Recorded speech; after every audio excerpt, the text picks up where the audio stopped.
Nancy Cordes is on Capitol Hill, where it's another big day for Democrats and Republicans. But before we get to that, Nancy, I want to talk about Secretary Clinton's speech from last night. We heard her urge the crowd to stay engaged. Did any part of that speech hint at what she's planning next? I mean, as a sort of a senior leader of the Democratic Party.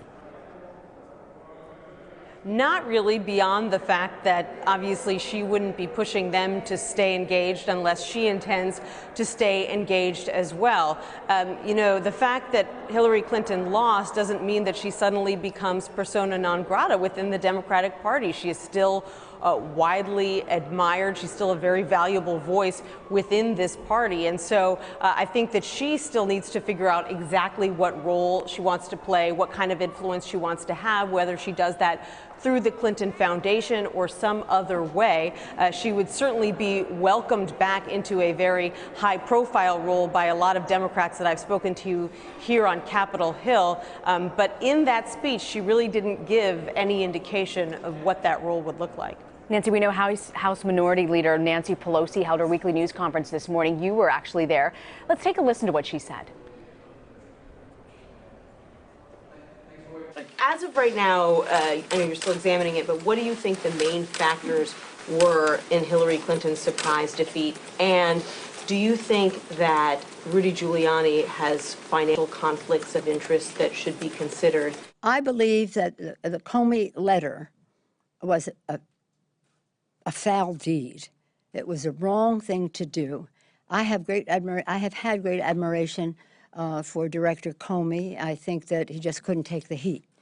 I think there should be an investigation, and we'll figure out how to call for that, of how Giuliani knew 2 days before that something was coming. It has been the practice of prosecutors and U.S. attorneys historically not to release that kind of information, even when they think it's significant, so close to an election.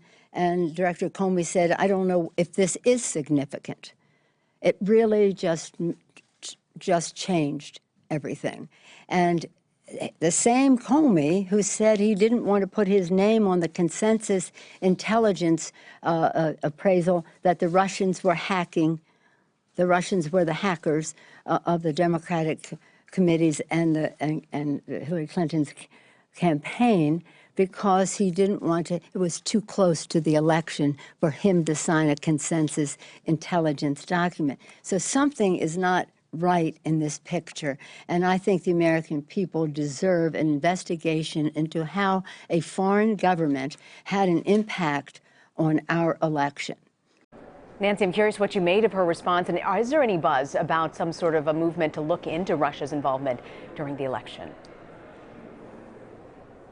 Well, the challenge is that, and as Pelosi well knows, Republicans control the House and the Senate, so it's unlikely that they're going to be launching investigations anytime soon into an action by James Comey that ended up benefiting them, or an action by the Russians that also potentially ended up benefiting them. So we've gotten no indication at this point that this is something that the Republicans are eager to investigate. In fact, after Nancy Pelosi spoke, Paul Ryan held his weekly press conference, and I asked him whether he believes that it is a conflict of interest for Donald Trump's son-in-law, Jared Kushner, to take a role within the White House, if he thought that perhaps that violated nepotism rules. And Ryan essentially said he doesn't really know the nepotism rules, but that Kushner was a very valuable advisor to Donald Trump. This is the same Paul Ryan who had deep concerns about Hillary Clinton's potential conflicts of interest in the White House with the Clinton Foundation, for example. And so it does seem that Republicans are trying to give Donald Trump a very wide berth and essentially turning the other cheek when it comes to some of the conflict of interest issues that are already arising in his nascent administration. And that's sort of, I think, what a lot of people find fascinating, Nancy, that the Republicans were very, very tough on Secretary Clinton with regards to the Clinton Foundation and some of the conflicts that may have potentially arisen because of the foundation and had she been elected president of the United States. And yet Donald Trump's business dealings span multiple countries and multiple different businesses. He's been very, very tough on China, but a lot of his, or at least some of his goods are manufactured in China, for example. And so I wonder if that's something that we're going to continue to see from House Republicans, sort of this sort of turning a blind eye to some of those dealings as we move forward. Yes, I think you will see that as long as they can possibly do that, because they have no interest in hurting their new president-elect. You know, when it comes to business conflicts of interest, you'll recall that Donald Trump said when he was in debates and interviewed that the way that he was going to get around that was by putting his children in charge of the businesses, and that he wasn't going to talk to them about the businesses, which, you know, already had some problems.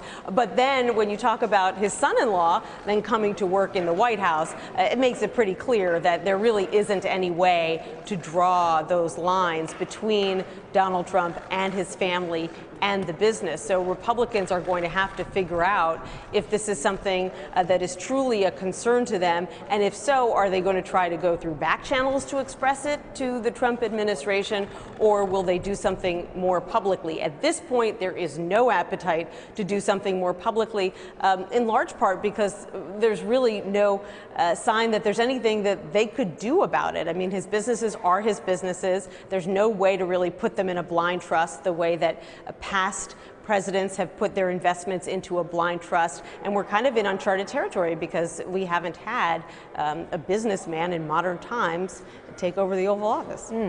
Mike Pence, we know, Nancy, had a meeting with House Republicans today. He made some remarks. I want to play a clip from that. Let's listen to it. Very humbling to be back among my former colleagues. We're excited about moving the Trump agenda forward in the coming Congress, and I'm just so grateful. So grateful for the warm hospitality and all of their determination to work with our incoming administration to make America great again. Governor, talk a little bit about your relationships here in the Congress. What has it meant to you? What's it going to mean for the incoming Trump administration? It's just very humbling to me to be back in a room. I spent 12 years as a member of Congress, and to be there with members I served with many men and women who have been elected to Congress since then, and to see the enthusiasm for the president-elect's agenda for this country. I'm just very confident that as we move toward inauguration, bring together a great team, work in concert with leaders in the House and the Senate, we're going to move an agenda that's going to rebuild our military, revive our economy, and in a word, make America great again. Governor, thank you, everybody. Thank you. So, Nancy, what can you read from the tea leaves from this meeting? Well, I mean, Republicans are thrilled to have Mike Pence back in the fold. He was a popular member of the Republican conference when he was here on Capitol Hill for 12 years. He's very good friends with Speaker Ryan and other members of leadership. In fact, at his weekly press conference, Speaker Ryan just mentioned President-elect Pence, and then he stopped and said, wow, that feels really good, rolling off the tongue, yeah. President-elect Pence. And so while there are a number of Republicans who had their doubts about Donald Trump, including Paul Ryan, and expressed them publicly, at least during the elections, if not now, they never expressed those kinds of concerns about Pence. And I think that there is an expectation that he will be the one who's doing a lot of communicating with Capitol Hill. And, you know, that members from both sides are trying to give this administration the benefit of the doubt. Even Vice President Biden, who met himself with Pence, said last night that he's a fine man and he's looking forward to talking with him further. Nancy Cordes on Capitol Hill. Thank you, Nancy.